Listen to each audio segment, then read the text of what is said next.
Greetings, I'm Barrett and welcome to Meet Me at the Table. Today we're going to be doing a special Kickstarter preview of a game called Deliverance. This game is by Andrew Lowen, and look at what's on the box. That's what we're going to do. We're going to be angels, and we're going to be taking on demons. What's better than that? I can't think of much more. So I'm excited to get this game to the table. We're going to do a quick setup. I'm going to introduce our two characters that we're going to be playing with, and then we're going to go ahead and do a full playthrough of this to show you what the skirmish mode of this game is like. Now there are other modes for this game. There's going to be a solo mode, like I said, the skirmish mode, and then there's even going to be a campaign where you get to be an angel and take him through this entire campaign and probably take on multiple different demons and probably demon lords and things like this. Oh, it's going to be super awesome. So I'm excited for what is in store for this game because after playing it, I've done a couple playthroughs of myself and it's been an absolute blast, and I'm excited to show you what this game entails. As we were playing through the game, I do want you to know that this is a Kickstarter copy, and so everything in this game is subject to change as production and development of this game continues. Now, if you're excited to see if our angels can take on the demons,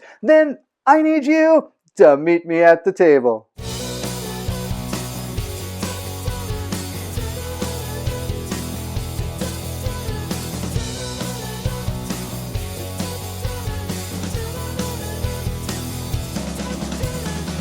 The goal of the game is to take down both of these enemy demon groups. Once that happens, we're going to spawn another enemy group, and then we're going to take on a boss. If we're able to defeat the boss and the extra enemy group that comes out, we have won the game. That's how the skirmish mode goes. Of course, the campaign would be a little bit different. You're going to be doing things based on what the campaign book is telling you to do in order to complete your objectives. And in the solo mode, it's going to be very similar to this, but it's more of a puzzly type look to the game, and it's an interesting way to play it. So please feel free to try all these different ones once you get the game. The first thing we're going to do is go ahead and place out our darkness port, and then we also have this heavenly gate card right here. This is where your angels are going to start. I'm going to place that right up here. The next thing we're going to do is go ahead and draw two tiles from this stack of tiles here. Now I've already just gone ahead and placed out a couple tiles. The ones I've decided on are the that look like the suburbs, and I'm living in the suburbs of Minneapolis and St. Paul, so we're going to go ahead and fight in the burbs. It's going to be amazing. And if you have maybe Tom Hanks can help me out, and if you haven't seen the burbs, you should go ahead and watch it. But do know there's a ton of other tiles that even came just with this Kickstarter copy. So I'm sure as the Kickstarter goes on, there's going to be a whole bunch of these that are going to be coming out and creating this massive battlefield if you ever wanted to. Now you're going to be placing out one tile per angel that you're going to be controlling during the skirmish. We're going to be controlling two angels, so we're going to have two tiles out. The next thing we're going to do is go ahead and get our decks ready. We've got our darkness deck, going to give it a good old truffle shuffle here. We're going to place it down on the board over here. These darkness cards are going to be coming out during the game, and every one of these is bad. There's not a good thing about any of these darkness cards. And we're going to be placing them along this track, and we're going to be revealing them if need be. The next thing we're going to go ahead and do is get our cards ready for our enemies. We're again going to shuffle these up a little bit, give them a truffle shuffle, and put them right down here. We're going to be drawing these and putting them out on our board, and they're also going to go into this initiative track right here, and they're going to be activating in the order that they are drawn. Over here in our Heavenly Gate, we're going to go ahead and get our prayer cards already. These are pretty cool. We're going to place them down on the board here. And each one of these prayer cards, the cool thing about them, they all have flavor text all on the back of these cards. For by strength, no man shall prevail. So we're going to go ahead and put those down here. And every one of them has their own little flavor text. So you can kind of get a little bit of theme going on in the game just from reading those little things there. We also have these heavenly treasures. These are going to be awesome little treasures that you can give to your characters as they level up. And you'll see how that works during the playthrough. We're going to place them right there. The first angel we're going to play is Michael, and I do want to mention a little bit about what you're seeing here. The first thing is these over here are our talents. As we level up, we could choose to learn some of our talents. There's 5 different talents in each pile here, and they're all divided by level 1, 2s, and 3s. Next, we have these markers up here. These are actions. Every turn, our angels are going to be able to have 2 actions that they can use, and when you use an action, you're represented by flipping these over to show that you've done your action. On this card, you also have a lot of different actions that Michael can actually perform. There's 2 different kinds that you're going to see here. One has all these little symbols around the action icon. That means it's a free action and you can do it during your turn as a free action. Now notice the one up here has a free action and then one that's not a free action. That's just the normal one that looks like our symbol here. That means that if you wanted to do this action, for example, advance, move 2 spaces, you can do that once for free, but after that, if you want to do it again, you'd have to actually pay an action to do it. Again, consequently, we have these two that are also going to be costing us an action, but this one down here is a free action. But if you notice, there are these symbols next to them. Those are going to be courage. Every angel starts with 2 courage, and you can gain courage by doing some of your, I shouldn't say lesser abilities, but other abilities on your card. So you can do overhand or pray, and notice those are going to give us +1 courage whenever we perform that action, but it does cost an action. Now, if we ever get 4 courage, we can use that 4 courage as a free action to do Mighty Smite. Absolutely amazing. So your bigger powers are going to be free actions, but you have to have the courage in order to play them. It's a really cool system. I really enjoy how this works. It's going to be amazing. I can hardly wait to show you how this all works. All right, that's all. That's kind of what you're seeing here. Also, you're going to notice here that when test 1 adjacent angel heals damage, then test 7. You're going to be rolling dice to determine if you're able to succeed in these tests. And if you do, you're going to gain the extra power that are on some of these abilities here in your character's card here. On top of that, we do have our statuses over here. We have our health, we have our strength, our wisdom, and our faith, I think is what those are. I lied. These are health, strength, discipline, and wisdom. That's what they are. And underneath them are the values for these. For example, if I ever did my Mighty Strikes, I'd be doing my 4 damage to an adjacent demon, which is pretty powerful. But of course, if I do overhand, I'm only going to be doing 2 damage because that's what that symbol is. So that's kind of how these characters work. And of course, we do have the range value of each of them. That's a quick overview of what Michael is, and we're going to see how he works during the playthrough, of course. And we also have his standee, and he is all set to go. We'll be placing this down momentarily on the board. Our second character we're going to be playing is Gabriel, and no, it's not Christopher Walken from The Prophecy. This I've flipped over to the other side so that you can see what is on the back. You do have lore and inspiration. You also have a playstyle, so you can kind of pick an angel that fits your playstyle when you are playing the game. It shows how good it is at difficulty, support, defense, and damage, and it looks like this character is pretty balanced overall. It also has a suggested build into how to go ahead and optimize Gabriel. We're going to go ahead and flip his card over, though, to show you everything else he has. His standee is right here. We're going to give him his 2 courage. All angels start with that. And he also gets his 2 time tokens here, or his 2 action tokens. There we go. He also has his powers over here, his health, strength, discipline, and wisdom. He also has his powers here, so he's able to do 1 damage with his wisdom here to target somebody with his stab, so it's not the greatest at, like, its damage. Michael's is a lot better at damage than Gabriel, but he does have some cool powers, like he's a field medic. He can heal people for 2 damage. He can go ahead and throw a discus up to 3 squares and deal 3 damage from his discipline stat, and he can do an additional one. So he can do up to 4 damage if we get the right roll, because he has to test 7. Remember, we roll 2 dice and get a 7 or better in order to succeed in your test here. That's how tests work, and you'll see those happening in the playthrough. Here are his talent cards all set to go, and so our angels are perfectly set up. We're going to continue on. Now that we have our angels out, we're going to go ahead and draw our battle cards, 1 for each angel, and these are going to be placed onto the board. We're going to go ahead and draw. First one is a Fallen Zephyr, and the second one is Cruel Archer. All right, we're also going to see some symbols over here, and we're going to see the names of those and a saint. I'm going to go ahead and show you how these are placed out on the board based on this card. Looking at the card, we have our Fallen Zephyrs are going to be placed in this symbol. We're going to find that on the map, and it's also going to be played on that symbol as well, so it's right here. We also have to place out a saint. Now, this are tokens that are going to add to darkness or else give you experience as the game goes on. This saint comes out oppressed, and whenever there's a monster next to it or in the same space, it will remain oppressed. If we can ever get our angels adjacent to or on the same place as an oppressed saint without another monster next to us, we're able to flip it over and he is saved, and we are going to be able to gain 1 experience point. Also, with this saint oppressed, he's going to be adding cards to the darkness deck, so it's important to try to get those to be unimpressed as fast as oppressed, as fast as you can. Otherwise, they're just going to keep adding those darkness cards, and like I said, none of these are any good. You don't want them ever to be out on the board. So that's the first board. Let's go ahead and set our second board up. Looking at the card, our saint is going to go here and our 2 cruel archers are going to go there. So let's go ahead and place them out on the board like so. Our monsters are all placed. It's time to get our characters ready. At this point, we can place Gabriel and Michael anywhere in this area of the Heavenly Gate. I'm just going to put them here for a second to find out where we're going to place them, because I do want to talk about this. This right here is technically a wall. You're not adjacent to anything through it. You can't count range through it or anything. It's basically, it's a wall when it comes to anything. So we're going to go ahead and put these characters out here so maybe we can start taking out some of these demons. We don't want them on the board. We have two options. One, we could place them next to each other and try to take out one. We could just totally gang up on one of these guys, or we could split our forces and attempt to try to take these out individually. I think we're going to go ahead and probably work together. I think it's going to be our best bet, so I'm going to leave them actually right where they are. I think that's fantastic.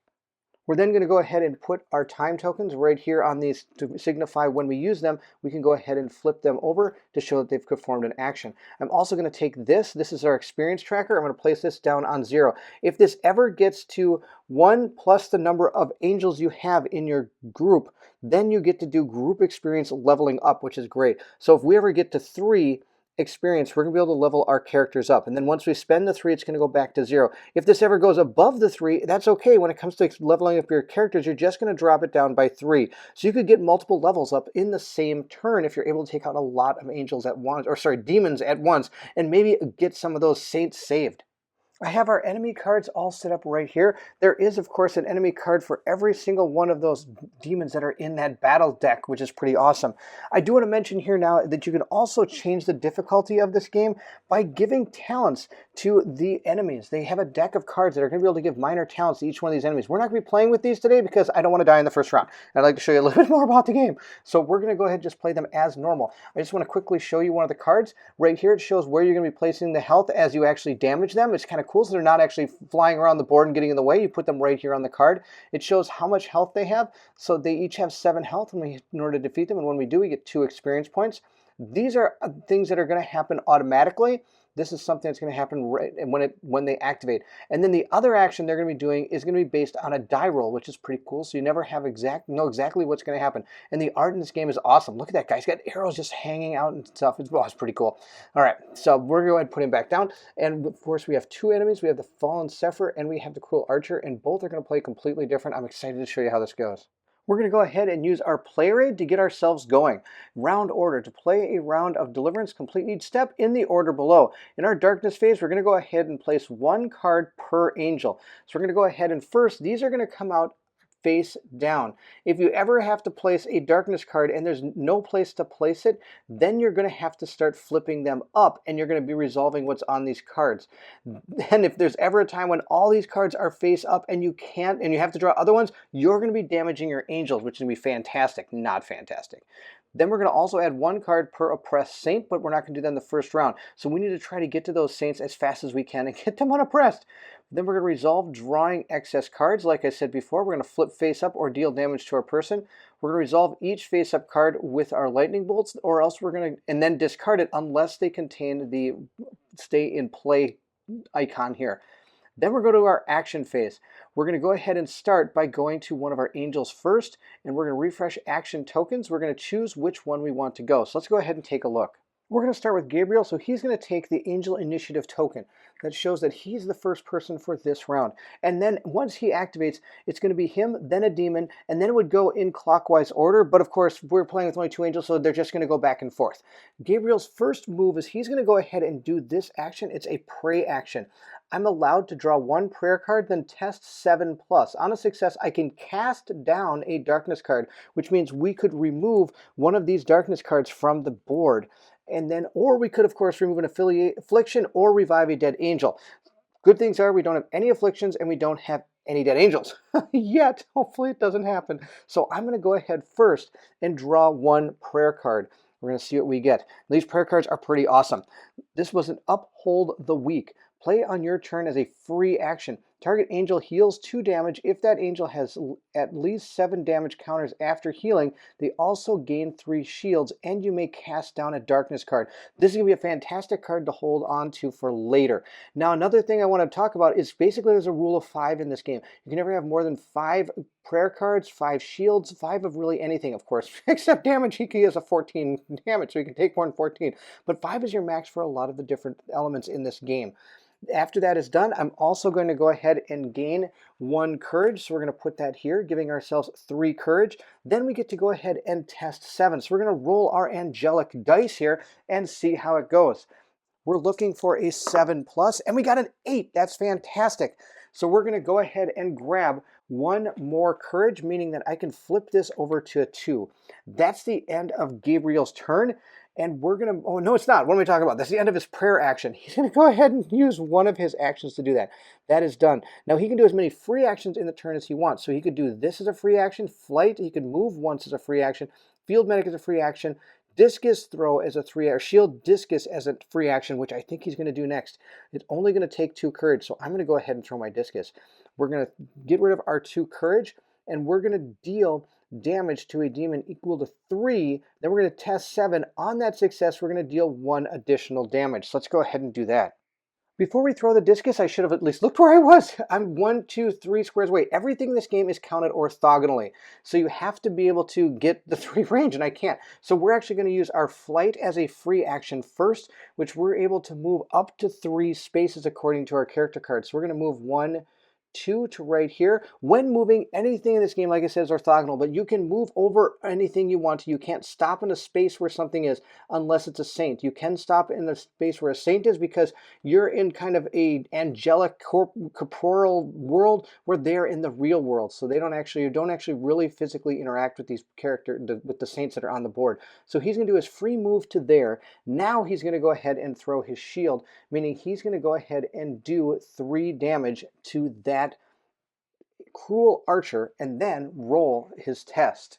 We're again looking for a 7+. Oh, we got a 5. We didn't get it. We're going to do 3 damage to the cruel archer. That is number 4. All of these have a base number, and we're just going to go ahead and put the 3 damage right there to show that he's taken 3. We need to only do 4 more damage.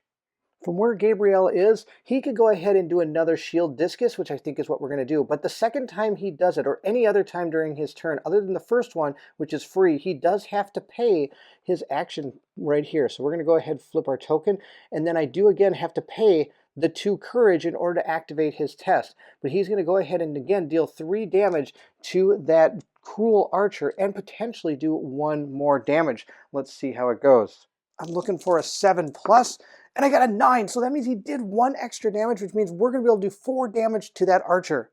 Another 4 damage to that archer brings his damage total to 7, which is equal to his health value, so he is off the board. We're going to go ahead and remove the standee, and we're going to gain 2 experience points, which means we're only 1 away from being able to level up. He has completed his turn, so he'll go ahead and pass this token up to Michael to show that he is going next. But we can't forget about the demons. They're going to go next. In order to of initiative track, we're going to use the next demon that has not activated. So it is going to be our Fallen Sephir. He's going to go ahead and activate. And we're going to activate both of them during this turn. Looking at our Fallen Sephir's card, they have Juggernaut. It says range 1, move 5, test 7+. On success, each Fallen Sephir engages the nearest angel and deals 1 damage. So we're going to go ahead and move this guy 5 spaces. We're going to move each of them, and they're going to move towards the nearest angel. And if they can get to him, they're going to test to see if they can deal the 1 damage. We'll start with this one first. 1, 2, 3, 4, 5. He's not quite able to get to Gabriel. 1, 2, 3, 4, 5. He's slowly moving down the board. Notice how fast these demons can get to us. It's pretty obnoxious. We're going to see what they... Now, of course, they didn't actually get to us, so I'm not actually doing the 7 test because they would only do the 1 damage if they were actually adjacent to us and are able to engage with us because they had a range of 1. That's done. We're going to go ahead now and roll to see what their actual action is going to be. We're just going to roll a d6, and we got a 1. 1 says, Deadly Foe, range 1, move Infinity. Fallen Sephir engages the angel with the lowest health and deals 2 damage. Move is Infinity when engaging with this skill. Looking at the health of our characters, Gabriel has 14 and Michael has 16, so these 2 Sephirs are going to just go totally up to him and deal 4 damage to him. So I'm going to go ahead and place these onto Michael's card. Wow, 4 damage right off the bat. These demons are not messing around, that's for sure. We have activated both of our Fallen Sephirs, so we're going to move into Michael's turn now. Those demons sadly messed up my plan. I had a super awesome plan and none of it involved them being that close to me. What we're going to do with Michael, our first one is we're going to go ahead and do we're going to do our free move first. So I'm going to move 2 spaces, then I'm going to do this overhand attack, which means I'm going to do 2 damage at a range of 1. Then I'm going to test 7 and I'm going to be able to gain an extra courage. So right now we have 1 courage for actually doing this overhand attack, which is going to be one of our actions. And if I'm able to get a 7+, I will be up to 4 courage, which I'm telling you right now, that's part of the plan. Hopefully it happens. And then test 7. Come on, let's see if we get it. We got an 11. That's amazing. We were able to get our +1 courage. That's exactly what I needed. Sadly, Michael is not as nimble as Gabriel. He's only able to move 2. So I'm just going to move down 1, and then we're going to do our overhand attack, which is going to do 2 damage to number 3. We'll place our damage right there. We're going to flip this to his second courage. So now he's got 4 total courage. He has enough for his mighty smite if we want to use it. The first thing we're going to do before we decide to do our mighty smite is we're actually going to do a pray. We're going to go ahead, gain 1 more courage. So we're up to 5. Now 5, of course, is our courage limit. The rule of 5 applies. I can't have more than that on my board, but we do get a prayer card. Let's go ahead and see what that is. We got Diligence. Play on your turn as a free action. Target angel gains 1 action. Use immediately. This is perfect. Oh my gosh, I couldn't have drawn a better card. So good. I'm going to go ahead and use this. Oh, this is perfect. I can't believe how good this is. Okay, we're going to go ahead and we're going to continue with Michael's turn. It does say I have get 1 more action and I have to use it immediately. It's totally fine. We're going to go ahead and use this immediately to gain 1 action. The action I'm going to do is I'm going to go ahead and move 2 spaces. We're going to move 2 to right here. Now, sadly, I still don't have 1, 2, 3. I needed to get over here to try to get to this oppressed saint. That was my plan. But in order to do that, I have to use my mighty smite, which allows me to move 3 spaces, then deal damage equal to my strength, which is 4, but it's only to an adjacent enemy. And I don't want to lose that 4 damage by just moving over here to help this oppressed saint. That would really help us, though, if I could. But before we do that, I do have to finish up my pray action, so I have to go ahead and test 7. We're going to go ahead and test 7 with our roll. We got a 7, so we're able to do this. I switched the dice. I noticed that the white dice were a little bit harder to see on camera, so I switched into the black dice for everything. We're just going to keep rolling these, though these should be the demon dice, so hopefully they don't bite us in the butt. Hopefully, hopefully, hopefully. I am going to go ahead with that 7 and cast down a darkness card. We're going to get rid of this off the board, and we're going to place it over here in the discard pile. At this point, we are going to do our free action Mighty Smite. I'm going to go ahead and use my 4 courage to be able to move 3 spaces and then deal 4 damage to an adjacent demon. The 4 damage that Gabriel is going to do is not actually going to take out a demon in this turn, so I think it's better just to do a lot of damage to a demon. So we're going to move 1, 2, 3 over here and do 4 damage to that demon. Oh, it's going to be so good. So we're going to go ahead and place those tokens out on that guy. Cruel Archer number 2 is going to take 4 damage. Yeah! That's the end of Michael's turn. We're going to go ahead and activate our Cruel Archers now. Our Cruel Archer first has an ability called Black Arrow. Range 4. Cruel Archer deals 1 damage to the nearest angel in range. This damage cannot be prevented by shields. So that means Michael is going to go ahead and take 1 damage. There's nothing I can do because that's the closest angel to him. So he's taken 1. Gabriel's taken 4. Now we're going to go ahead and roll to see what we get. Come on, demon, don't be too mean. A 4. 4 states Volley. Range 4, move 2. Cruel Archer engages the nearest angel and deals 2 damage. Other angels within 2 range of the target are dealt 1 damage. Okay, let's go ahead and check it out. Our Cruel Archer is right here. The closest angel is Michael, so Michael is going to go ahead and take 2 damage. And there's no other angels within a range of 2. Now, he can't count range through here. He has to count it 1, 2 through here. So he's kind of trapped in this little spot. It kind of worked out well. I'm glad I moved it closer to him to prevent a lot of damage from happening to a lot of people. So I am going to take the 2 damage, not the end of the world. That means Michael is up to 3 damage. He's doing a little bit better than Gabriel, who's got 4. And that's really all that volley is going to do. Now that we've completed both of our angels and all of our demons, we repeat until the angel demons have acted. We're completely done. We're going to go to the level up phase. We're going to spend 1 + 1 experience per angel to gain a talent or treasure card. Reveal 2 cards of the chosen type and choose 1 to equip. Well, we have not gotten 1 plus the number of angels yet, so we have not gotten 3 experience points. If I could have saved that oppressed saint, we would have had 3, which would have been fantastic, but that's not what happened. So we're going to go ahead and continue on. We're going to go to the top of the round, and we're going to go ahead and flip all these back over and start our darkness phase yet again. It'll start by drawing 1 darkness card for each angel, and then now we're going to be drawing 1 for each oppressed saint. See how important it is to try to get those oppressed saints, and I couldn't get to it this turn because those Zephyrs came flying at us so fast. Ah, vile Zephyrs. That's the end of the darkness phase. We didn't have to reveal any cards. We're going to now go into our turn and figure out who we want to go first. At this point, we're going to go ahead and start with Gabriel again, and he's in a world of trouble. But I think what we're going to do is we're going to do this pre-action. I'm hopefully going to be able to try to do my shield discus. That's going to be our plan. We'll see if it actually pays off. But he's going to pray, which means he'll be able to draw a prayer card. These prayer cards are absolutely awesome, and I'm able to hopefully try to get rid of some of those darkness cards as well. So we've got this one that says, play anytime not in action. Ward of Protection. Prevent up to 2 damage dealt to an angel. Then that angel gains 2 shields. Oh, that's going to be really, really good. Now, of course, we get to test 7.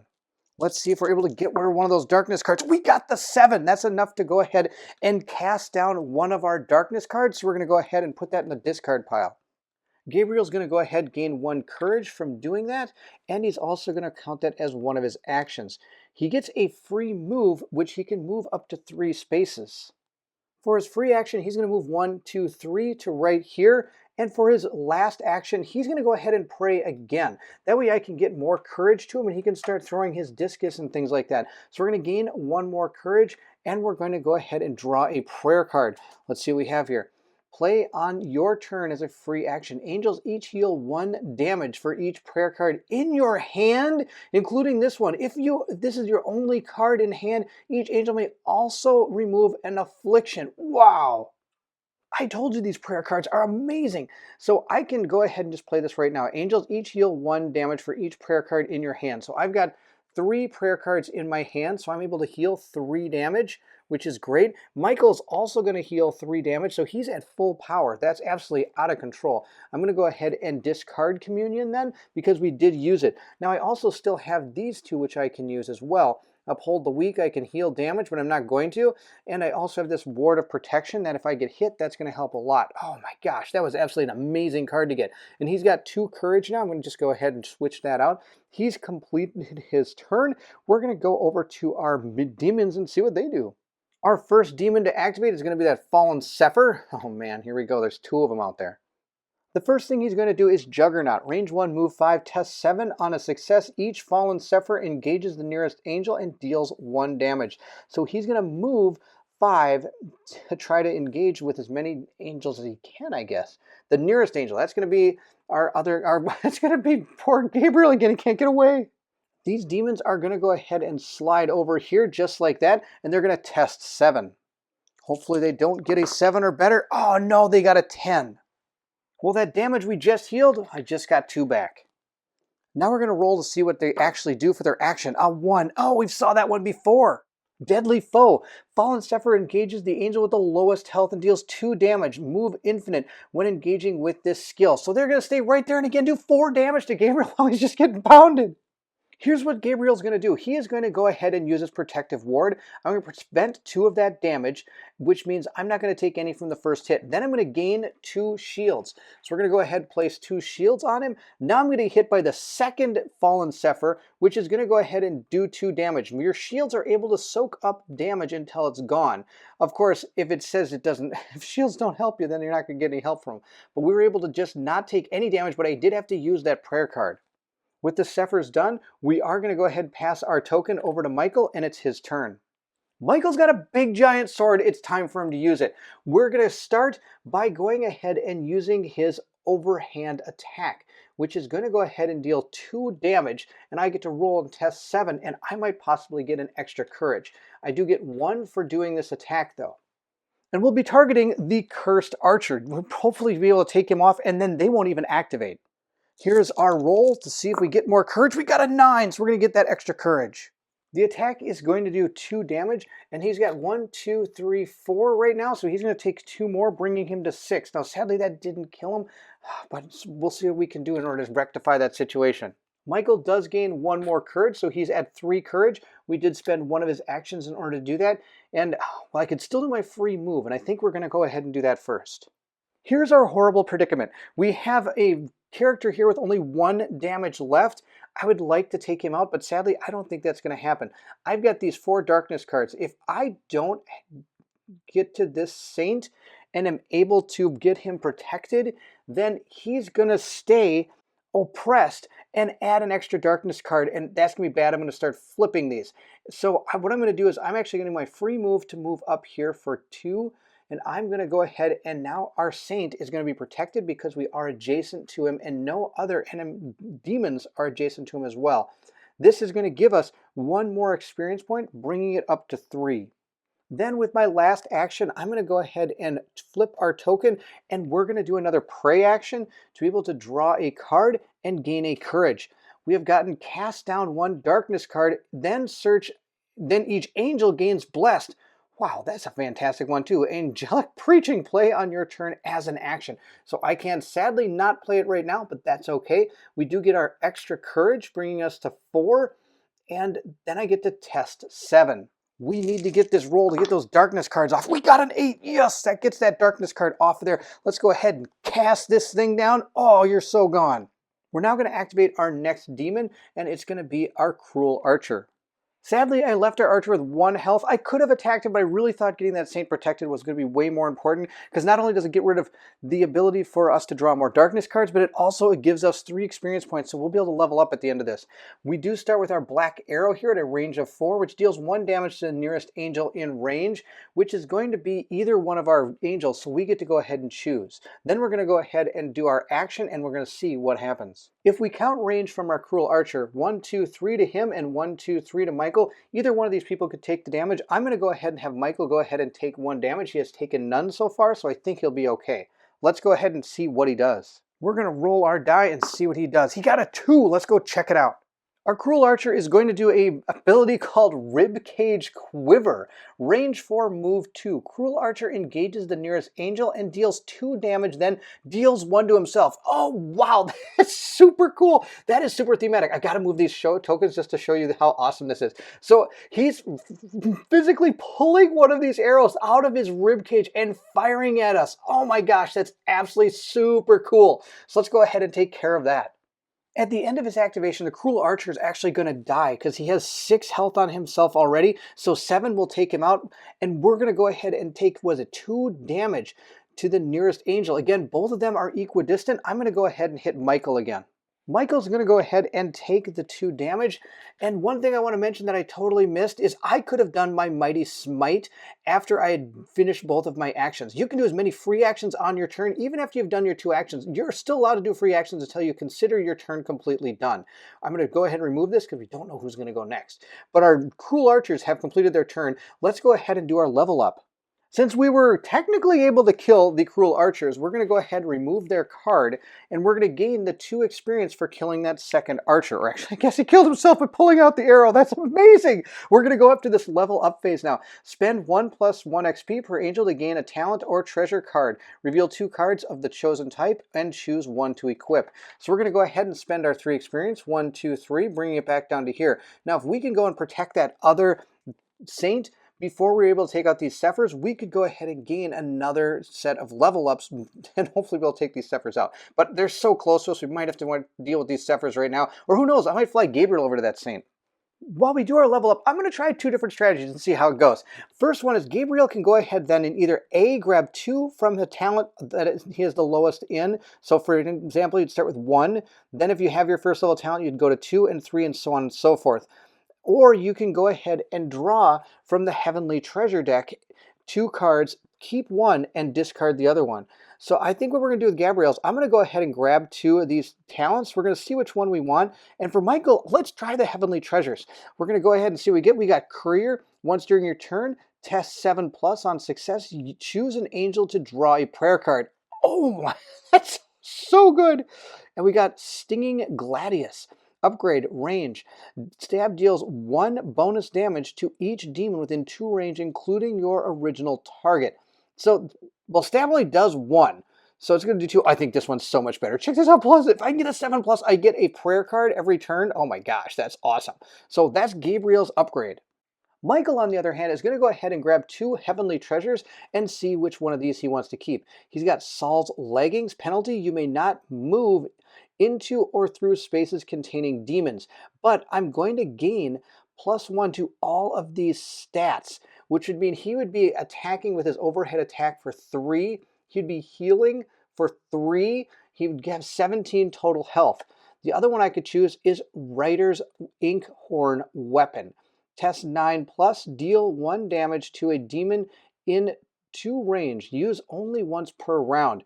Huh, I don't know about that. I think I like this one better. There is a penalty to using Saul's leggings. I can't move through space-containing demons, but I haven't really had to do that yet anyway. So let's go ahead and keep that. I'm going to go ahead and put these right up here on top, and we're going to keep our prayer cards down the side. Okay, that's his upgrade. I'm going to go ahead and discard this one. And wow, maybe now is that better than this? I don't know. You never know how. It'd be kind of cool to see 2 different ways of leveling here, I think. So that's the end, I guess, of our leveling phase. Let's go to the darkness turn, and it's going to be terrible. I did my very best trying to keep this darkness track under control, but it's not going to be very good. I just put 1 down for each angel, and having protected that one saint, I thought I was in the clear, but I forgot about this saint over here. He is still oppressed. So I'm going to go ahead and have to reveal my first darkness card. Oh no, don't be mean. It says unclean hands. After an angel deals damage with a skill, that angel is dealt 1 damage, and that's going to remain in play. At this point, we have to start with Michael, so I'm going to go ahead and give him this. The reason we have to start with him is he's first off going to give both his actions back, and he's going to go ahead and use this. I need to get this out of here. Cast down 1 darkness card, then each angel gains blessed. So that's going to be our first action, and guess which one we're getting rid of? You got it. We're casting down this one. I don't want that out there anymore. And both of our characters are going to become blessed. So I'm going to go ahead and give them this token to symbolize that they are blessed, which states that I get to add 1 to my test. And when a test is passed, the bear heals 1 damage from their character. Oh, that's awesome. There are a whole bunch. There's also 4 different status effects that are boons and 4 that are afflictions. I've only shown you the blessed one, but know there's things like empower, there's swift. We can put light on the board, which allows us to heal our characters. Of course, the bad guys got some too. Shadow, which does the opposite of light. It's going to deal 1 damage to us. Wither's going to deal damage at the end of our turn. We get cursed, which is the opposite of blessed. And we get root, which means we can't even move for our first act when we do our movement action. Oh, absolutely out of control. So there's some really cool effects that can happen during this game. Hopefully we don't see too many unless they're really good. That's his first action. We also get to do a free move, which I might do, but I think what we're going to do first is we're going to go ahead and use our Mighty Strikes. I'm going to spend my 4 to move up to 3 spaces and deal damage to an adjacent equal to our strength. Mighty Smite is going to allow us to move 3, which I'm going to move to right there, and then I get to deal 4 damage to our fallen Sepher, which means he is up to 6 damage. He can take 8, so the most he can do is 8 before he dies, which is going to be our plan with our second action. Michael's second action is going to be his overhead strike here, this overhand.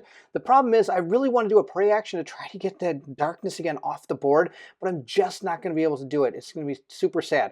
But I do get to do 1, 2, 3 with my overhand, and I'm going to gain back 1 of my courage. And if I'm able to make my test, I'm going to gain an extra courage. We're going to go ahead and do our test. We got an 11. Oh, that's amazing because I get +1 of that roll. It doesn't matter. 12's awesome. I'm going to get that extra bonuses from all the things we have. I get the +1 courage, and because we're blessed, I get to heal 1 damage. Doing the 3 damage is going to go ahead and kill this fallen Sepher off. He's going to be removed from the board, and I'm going to go ahead and gain 2 experience points. That's going to bring our experience points up to 4, so we'll be able to level up yet again. I still have my free movement, so let's go ahead and see where we can go.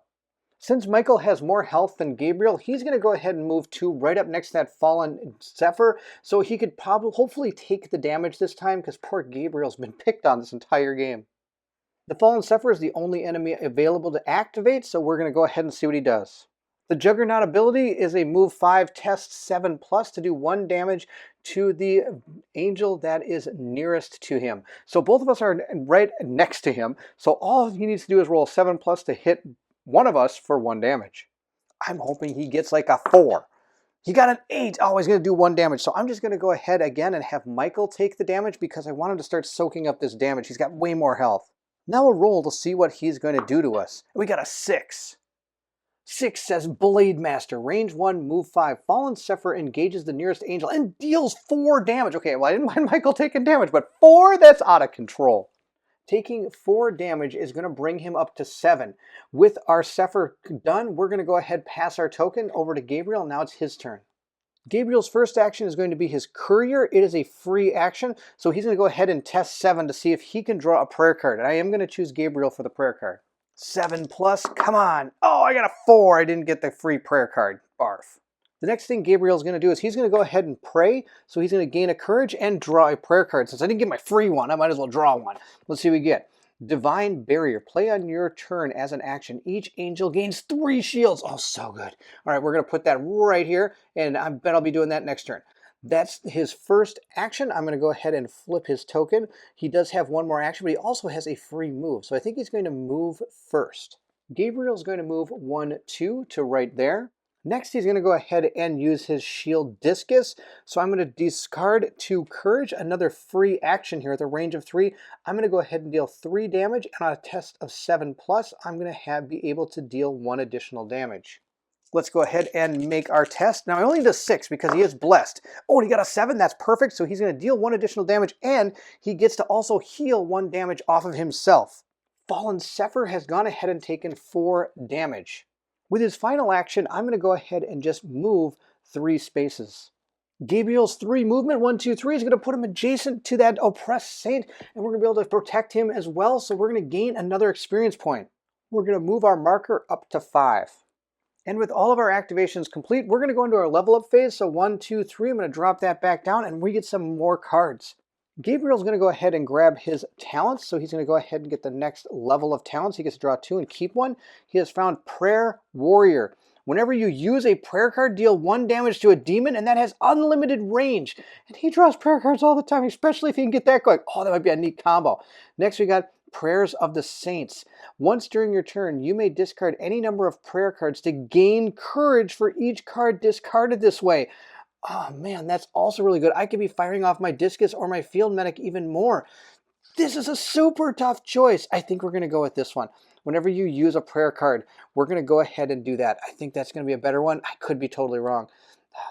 When does this happen? During your turn, you may discard any number. No, because I like to use the prayer cards. I don't want to discard the prayer cards to gain stuff. Okay, that's going to be my plan for him. Michael is going to grab 2 more heavenly treasures, and let's see what he gets. The Crown of Life. That sounds awesome. Let's see what it does. Use once. Revive an angel, including yourself. Place a turn token on this item when used. So you can only ever use this once. And look, it's going to give us an extra health and an extra damage when we use our mighty smites. We'll be doing up to 5 damage. That's really cool. What's this one? Victorious, another helm. Use once. Gain a boon of your choice. Place a turn token on this, time token on this when the item is used. And I'm able to gain 1 of the, okay, no, we're taking this one for sure. The Crown of Life? How can you not take the Crown of Life? That sounds awesome. We're going to move into the darkness step by putting out 2 darkness cards, and then we're going to go ahead and reflip over everybody's turn tokens and move into our action phase, starting with our angel. Which one do we activate first? It might be that guy. Or it might be Gabriel, because he's got some pretty cool things. The first thing he's going to do, of course, is try to get his free prayer card. I also get to go ahead and test 6 to see if I'm able to cast down one of those darkness cards. Oh, we got a 10. Let's go ahead and see what prayer we got this time. Commanding Shout. Play on your turn as an action. Heal 3 damage and gain 2 shield. Then test 7. On a success, other angels heal 2 damage. Oh, wow. I keep saying, oh, wow, but they're always so, oh, wow cards. It's so good. Since that happened, and I was able to draw a prayer card, I can now deal 1 damage to a demon. I'm just going to go ahead and, of course, hit our Fallen Sephir, who is now up to 5 damage. Next, he's going to do his flight, which is going to allow him to do a free move of 3 spaces. He's going to move 1, 2, 3.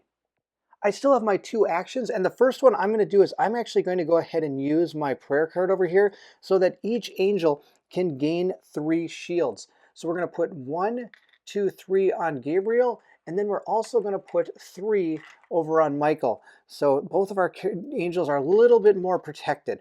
That's a good prayer card.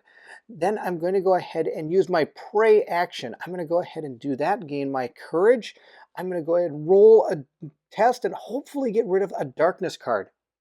Let's roll him up. I need a 6 or better. I got a 9. That means he's not only able to get a prayer card, he gets to heal 1. Somehow in all the excitement, he lost his blessed status on there. He should still also have 1 damage. He should have had 2 damage. And so rolling that prayer gives me the ability to get rid of 1 damage. So he should have 1 damage on him just like this. And he should still be blessed. I don't know where that went.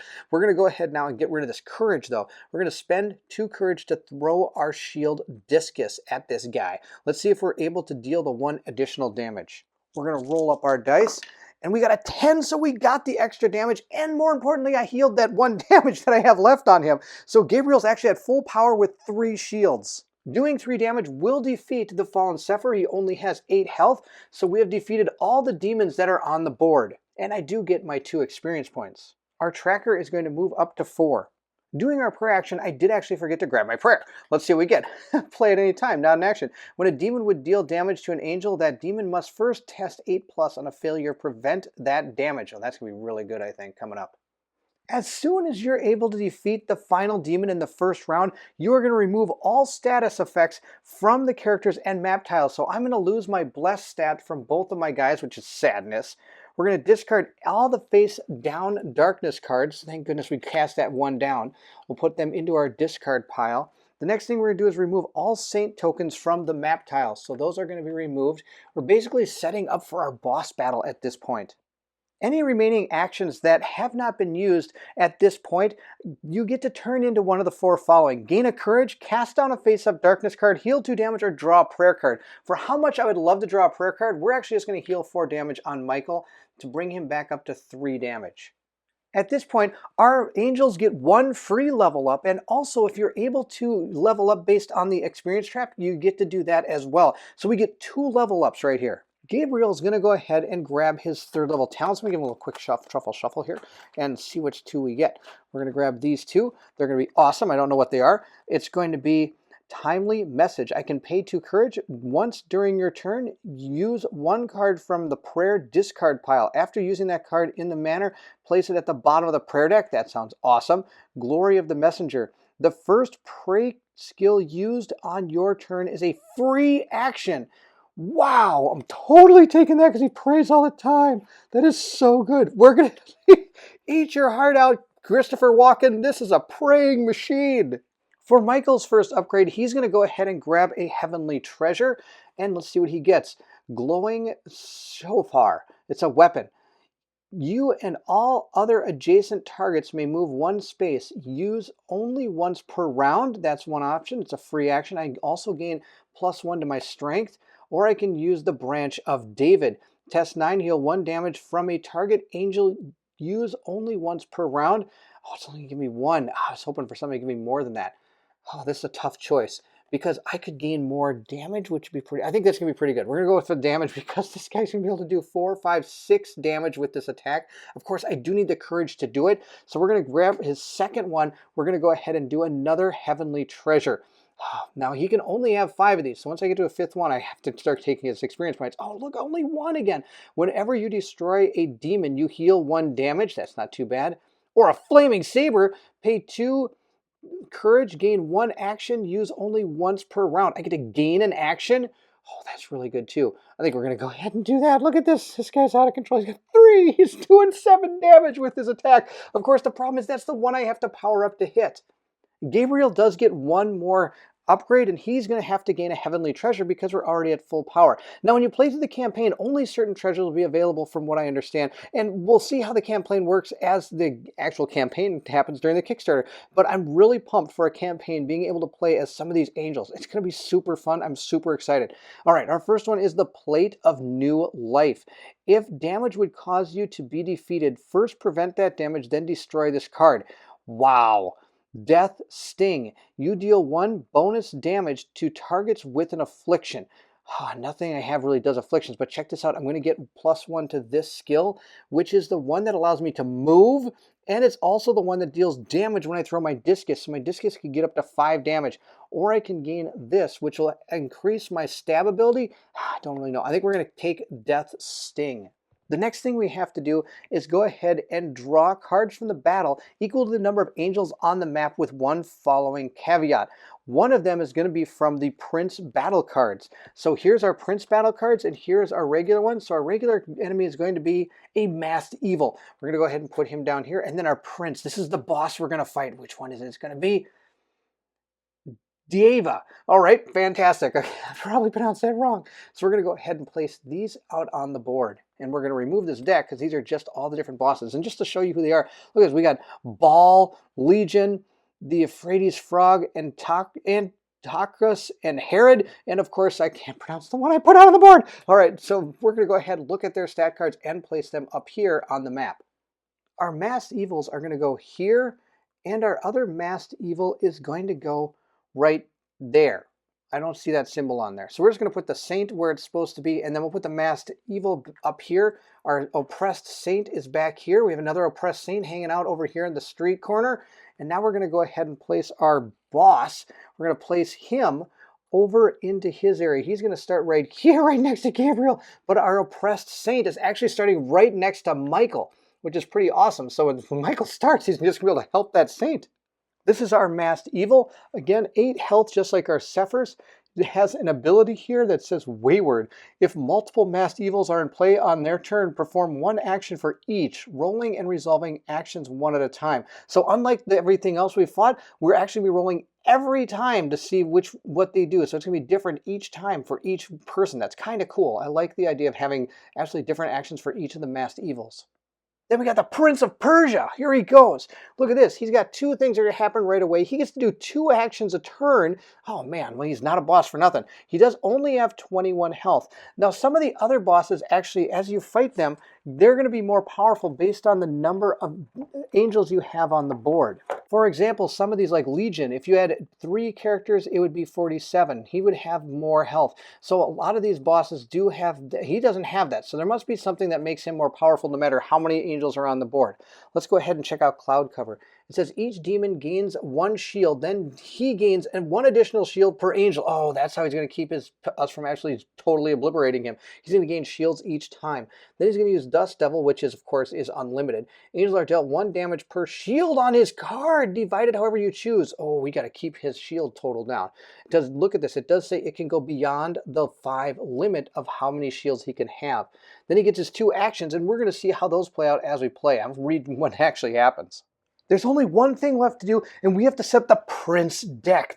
Each Prince has its own deck of darkness cards, and these darkness cards are different from the actual set of cards. You're not going to just mix them all up and put them down. If you notice on here, there are different star numbers. The number of stars indicates how you're going to stack this deck. So this one will be on top, but then since these are all 2s, I am going to mix these up a little bit, give them a good old truffle shuffle here. We're going to put them right down there. Then we are going to put the number 1 card on top. These darkness cards are going to work different from these. Instead of placing them face down, they're always going to come face up. And if you ever can't place one of these cards down because there's too many darkness cards, you're going to remove one of these darkness cards and place it down. That way these cards are always coming out. And you're going to keep on drawing these each darkness phase until you can't draw them anymore. You're, of course, going to still draw darkness cards, but you're going to actually draw 1 less because the Prince is going to take up 1 of those slots. Now that we got all this set up, we're going to have to actually start this battle. So we're going to start again with our player aid. Now this is a new battle from what I understand, and we're going to go ahead and place 1 card per angel and 1 card per oppressed saint, but we're going to skip that on the first round. So again, we're only going to be placing 2 darkness cards. We're going to go ahead and draw them. 1 per angel, so we have 1, and then we have to draw 1 of these, and it's the number 1 card. So let's see what happens to our brave angels here. We've got Unstoppable Force. So this is going to trigger automatically. It's going to remain in play, and this is a new symbol. This is a stronghold symbol. That means that when I go to cast down darkness cards, this card cannot be cast down. It has to remain there all the time. It says right here, our evil Prince of Persia cannot be reduced below 1 health if any other demon are in play. When this card activates, remove all damage counters from oh no, from him. All right. So, oh wow. When this card activates, remove all damage counters from him.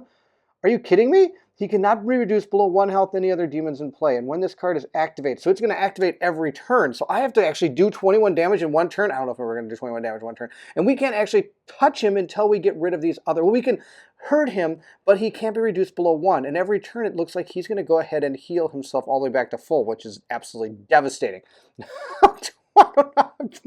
That's horrible. So we have to take these guys out first. Wow. So we thought we were in a great position in order to take this guy down almost in 1 turn, but sadly that's not going to happen. We also have to go ahead and give them their tokens so that we can remind ourselves which ones have activated.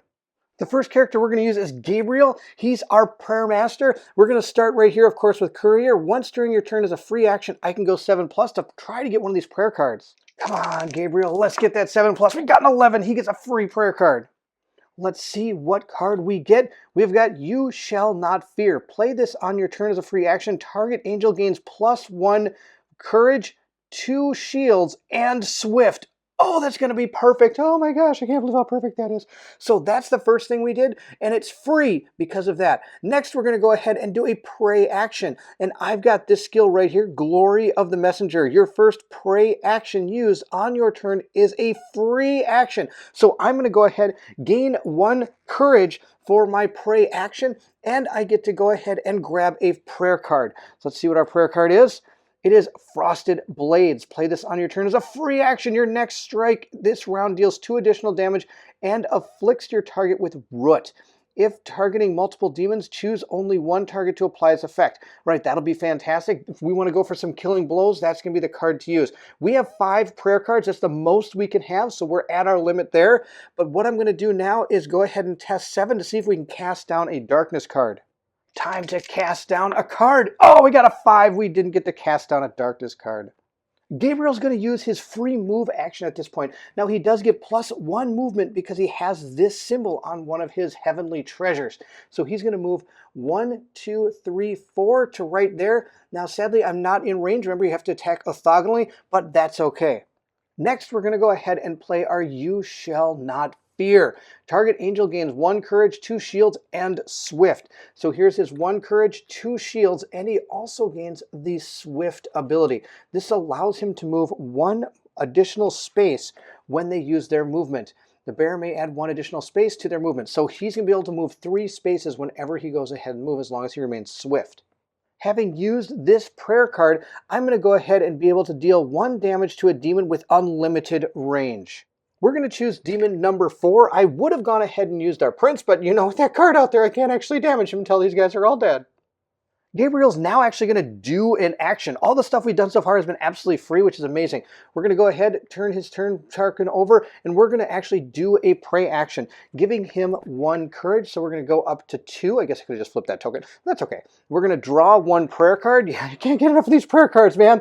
All right, this one says Mighty Throw. You play it as on your turn as a free action. Move an adjacent demon up to 3 spaces. Afterward, that demon and each other adjacent demon to that target is dealt 2 damage.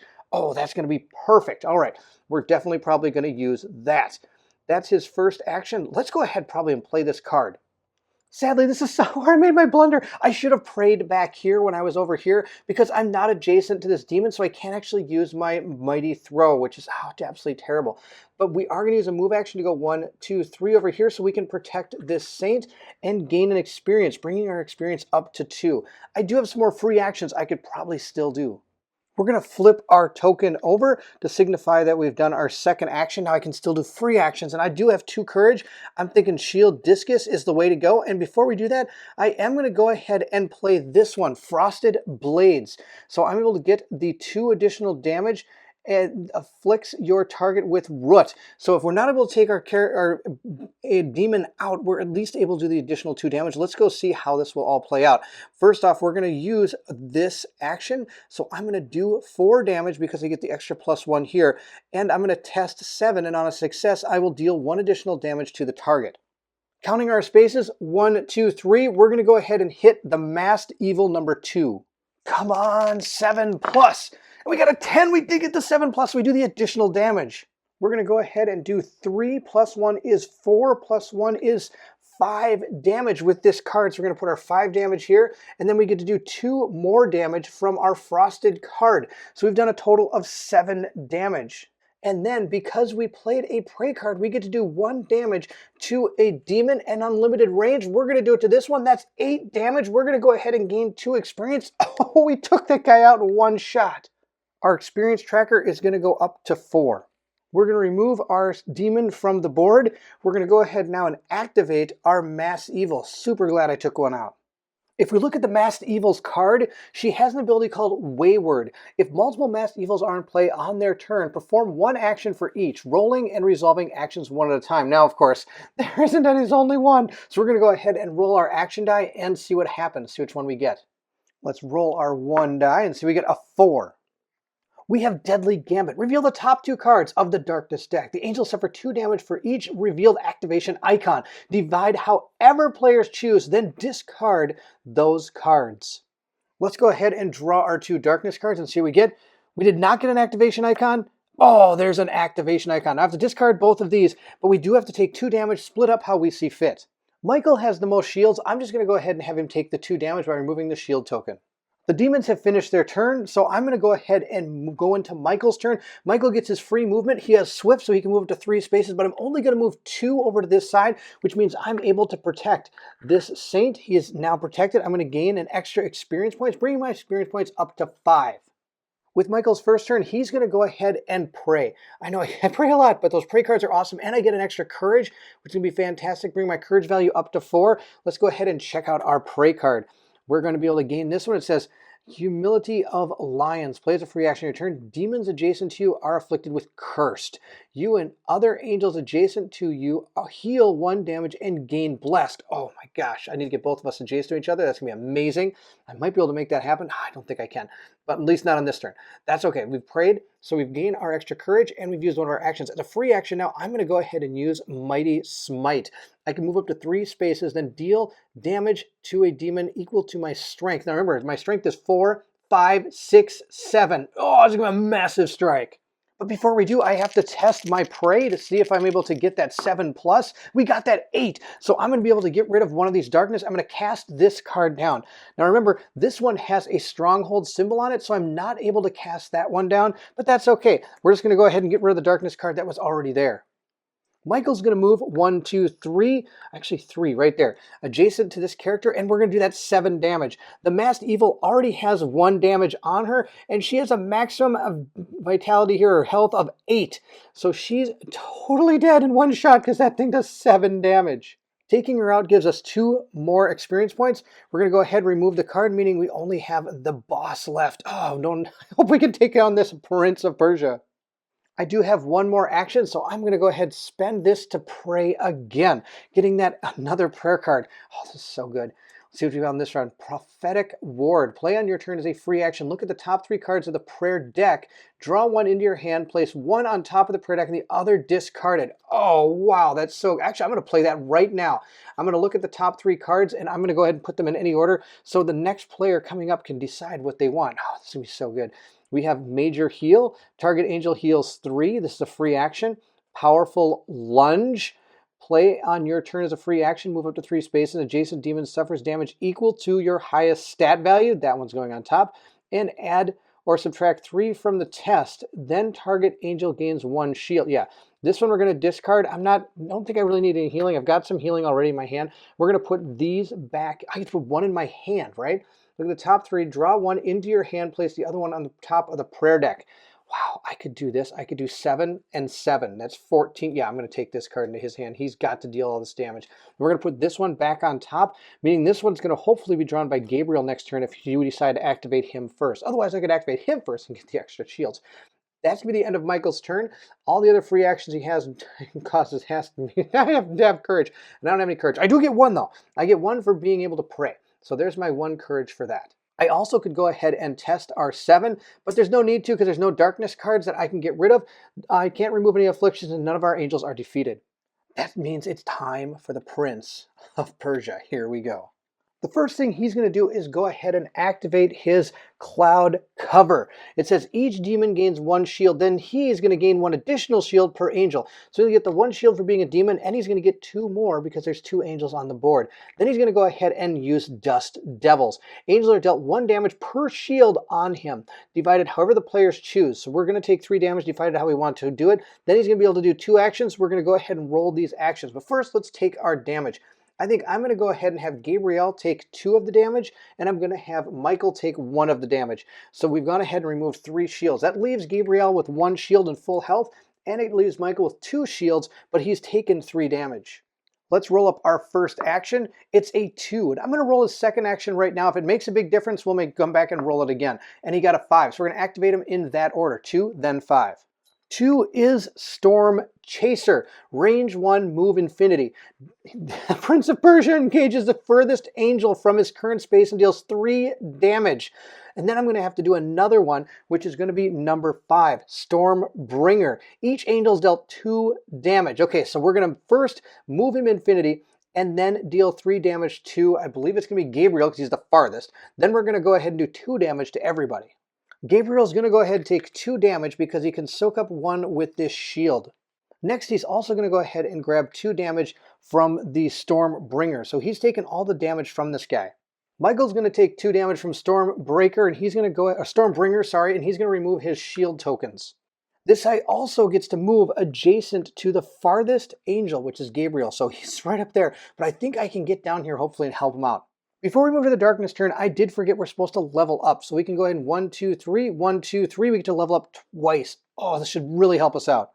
Since Gabriel's at his limit, he's of course going to grab 2 heavenly treasures. Let's see what he can get. Here's the first one. He has a choice between winged sandals. When the first gain this item, move up to 3 spaces, he gets an extra damage for his, oh, that might be really good, and extra health. Or else he gets hope of salvation. Add 1 to the result of all your tests. Wow, that's actually pretty good. And 1 to the result of your tests, that's pretty good. And he gets 1 book. Now he only uses the book to stab, but maybe getting that wouldn't be too bad. Or I can really go all out with this hammer. 1, 2, 3, potentially 4, 5, 6 with this thing. Oh man, I totally think I'm going to take the winged shoes. When you first gain this item, move up to 3 spaces. All right, we're going to go ahead and take that one. So let's move 3 spaces. He's going to move 1, 2, 3. For his second level up, he's of course going to grab another heavenly treasure because he's maxed out on his levels. Let's see what he can get. He can get Saul's armor. Penalty, your maximum shield is reduced by 4. Well, that doesn't sound too good, but he gets plus to all these things. What's the other one? Hawker's Gauntlets. After ending your turn, test 7+. Deal 1 damage to a demon in range. Oh, that's a no-brainer. We're going to take that one for sure. Look at all these hammers he's got. Michael's first level up is going to be a heavenly treasure to his maximum of 5. Let's see what he's able to get a hold of. Look at these, degrees of truth. He gets 2 health and none of those. Here we go. Sword of the Spirit. Move a saint 1 space. Only use once per round. I don't care about that. Look, another one of those. Oh my gosh, he's got so many of them. Now he also does get 1 more. So this time we do get to start working on his talents. And let's see what he can get. He could either get Highlander. When you defeat a demon in combat, heal 1 damage. Well, that's not going to help us. Runic Greatsword. Your strike deals 1 bonus damage to your target and each other demon adjacent to you. I think we're just going to take that. So his strikes, that's going to be really good. He's got, what is it? What damage? Your strikes. That must be all of his different attacks here because there's not one called strikes. So I'm guessing it's all his melee attacks are going to deal +1 damage.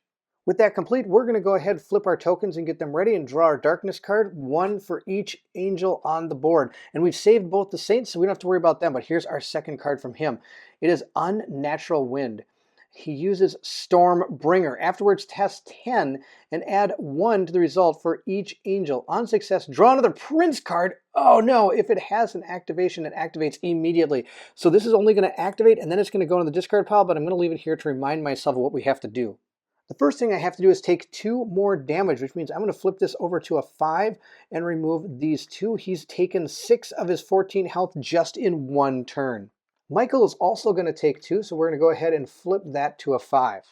Then I have to test 10, and he gets to add 1 for each angel, and he got a 5, 6, 7. That's not enough to get to 10. We're going to go ahead and start with Michael. He's going to take the initiative token. All right, we'll see if we can get him. He's going to do his free move, 1, 2, 3, to right there.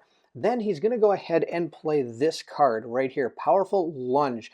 Move up to 3 spaces, and adjacent demon suffers damage equal to your highest single stat, or single stat is 8. I'm going to move him up here and do 8 damage to him. So he's going to go ahead and lose his 3 shields that he has, and he's going to gain 5 damage. So we've done 5 so far.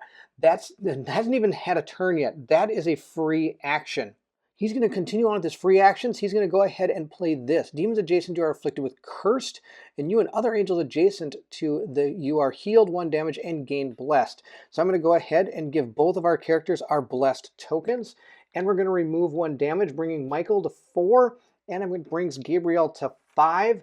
I'm also going to go ahead then and give cursed to the bad guy. So we're going to go ahead and place this on our demon. Oh my gosh. Now, of course, cursed, let's go ahead and take a look. It's going to subtract 1 from tests. When a test has failed, the bear deals 1 damage. Now, of course, blessed is just the opposite. Add 1 to test, and when the test is passed, the bear heals 1 damage from their character. Sweetness. Michael's then going to go ahead and use overhand, which means he's going to gain a courage, so he's up to 2, and he's going to deal damage equal to this 2, 3. He's going to do 3 damage to the bad guy, and if he gets a 7 plus, 6 plus because I'm blessed, I'm able to get an extra courage. The prince is going to be up to 8 damage. We're going to test with Michael and see what we get. We got a 10. That's perfect. So since I was able to succeed, I'm going to be able to heal 1 damage, gain another courage, bringing my courage value up to 3, and we're going to continue on. That was Michael's first action. He's going to go ahead and do a second action now. I think his second action is probably going to be to pray. That might be my best bet here. I could do another overhand attack. Oh, that might not be a bad idea. Do another 3 damage. Let's do that. Let's just do another overhand attack. I'm going to go ahead and use my second to go ahead and gain yet again another courage. Do 3 damage to the boss, bringing his damage value up to 11. So we're doing pretty good so far. We've done 11 damage. Oh, let's see here. Then I can, 11. Then I test to see if I gain yet again another courage. I need a 6 plus. Oh, I didn't. I got a 5. That's terrible. At this point, I'm going to go ahead and do my free action of Mighty Smite. So we're going to go ahead and remove 4 of these. We can move up to 3 spaces. I'm not going to move. I'm just going to deal a ton of damage. 4, 5, 6, 7, 8. 8 damage to this guy. I'm going to go ahead and put 10 more damage on him and take 2 off to equal out for the 8. Now, another thing I forgot to do is I do have my Runic Greatsword. Your strikes deal 1 bonus damage. So I'm actually able to do 3 more because I did 2 overhand attacks and then 1 more Mighty Strikes. So I'm going to go ahead, place another 5 down and remove those 2. And then look at this, 10, 22. We have totally destroyed him. Whoa, that was so much fun. We were able to take out the Prince of Persia. He is down for the count. We have saved the world. The angels have been victorious. This is an amazing game. I really can't say anything bad about this game right off the bat from all I've played. This is amazing. Every one of these angels is completely different. Didn't you see how Gabriel, he was way more of a support character, just like it said on the back, with all his prayer actions and everything. And Michael was just straight up, he got in there and just bashed this thing to pieces. And notice how you can play many different ways. I decided to go with Michael gaining all of these treasures, and it really boosted up some of his attacks, where Gabriel went with the leveling thing, and he became a prayer master. It was just so awesome. This darkness track really works well. Again, it was really important to get to these saints then to keep your darkness down, and the way the monsters activate is really good. I like the fact that there's stagnant abilities, plus you also roll to see kind of what happens. Another thing I really enjoy about it is, again, the fact that a lot of the attacks are stagnant as well. So this one, of course, like it says, deals this damage, but I can deal additional ones. So there's still that chance of being able to do that extra damage. And these prayer cards add so much to this game. They're really powerful and really cool. I love the fact that they do that. Another aspect of the game that I really enjoy is the fact that you get free actions and you also have actions you pay for. And the free actions a lot of time is only based on the amount of courage you can spend. So you can do these if you have a lot of courage. I like the fact that there's actually a maximum you can get, because otherwise Michael could get a little out of control if he could get a whole ton of courage. This, of course, is only the skirmish mode. There is, of course, a solo and a campaign mode that's going to be in this, and I cannot wait for the campaign. Even if there wasn't a campaign mode, this game would still knock it out of the park for me. I would be an instant back on this, and I'm going to back this thing no matter what. I can't tell you how much fun I've had. I've played this 3 different times, and every time I play it, it's just so much fun. These bosses are so unique and so much fun to play. There's even a boss, if you go watch Colin's over at One Stop Co-op Shop, that's 3 bosses at once that you have to take on. Please go check out his playthrough. I'm going to put it in the link below, or in the description, so you can check it out. It's a lot of fun. Both of our games were completely different. We used completely different characters, and so you can just see the diversity of the way this game can play out depending on what cards are drawn and what enemies you're fighting. I also enjoy the fact that you have experience points that you're able to share. So not one person gets super powerful, you all work together to try to continue forward in this game. Again, super excited to see what this game has in store, especially that campaign mode.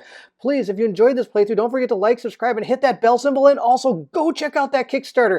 I want you to go ahead, check it out, back this game. This is, like I said, an insta-back. I'm going to back it day 1. I can't stop myself. This is just so much fun.